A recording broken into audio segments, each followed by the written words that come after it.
What's up, guys? Let's talk the NBA. So a while back I made a video wondering how good was Steph Curry really, and I made this video 1 month into the season, a couple weeks into this current season, and I didn't even rank him as a top point guard in the NBA.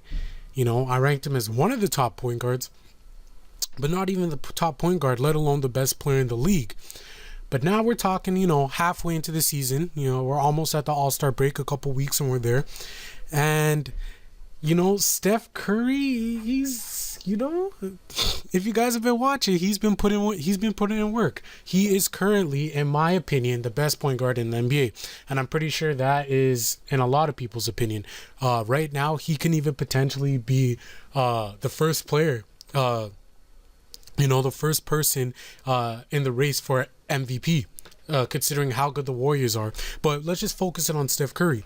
So the thing is with Steph Curry right now is he's averaging a significant amount of points, as he always does. But the thing is that Steph Curry is doing it on a very efficient level of shooting.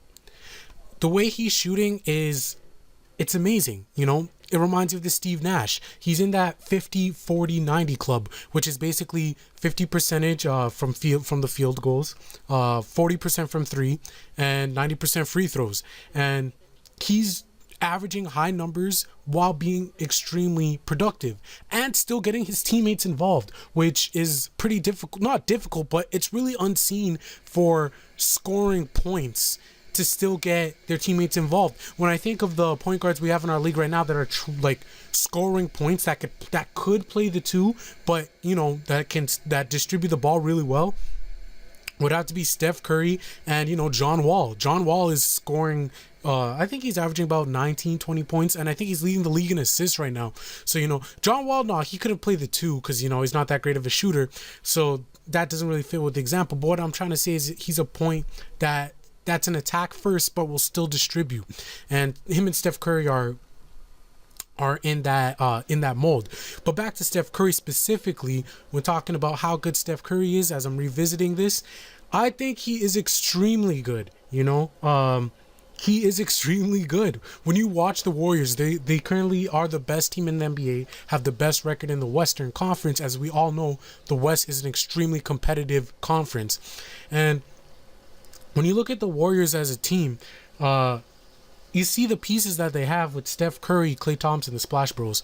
In my opinion, best backcourt in NBA history, shooting-wise. And, they have Draymond Green, kind of like a hidden gem. People didn't really expect the breakout that he's had. They still have David Lee, Andrew Bogut when he's healthy is amazing on the defensive end. They still have Harrison Barnes. They have pieces to be successful, but the thing that separates them from being a good team to a great team is the step that Steph Curry made. Steph Curry made that transition from an all-star to a superstar. We're talking top tier level of player. He even beat out LeBron in the all-star voting.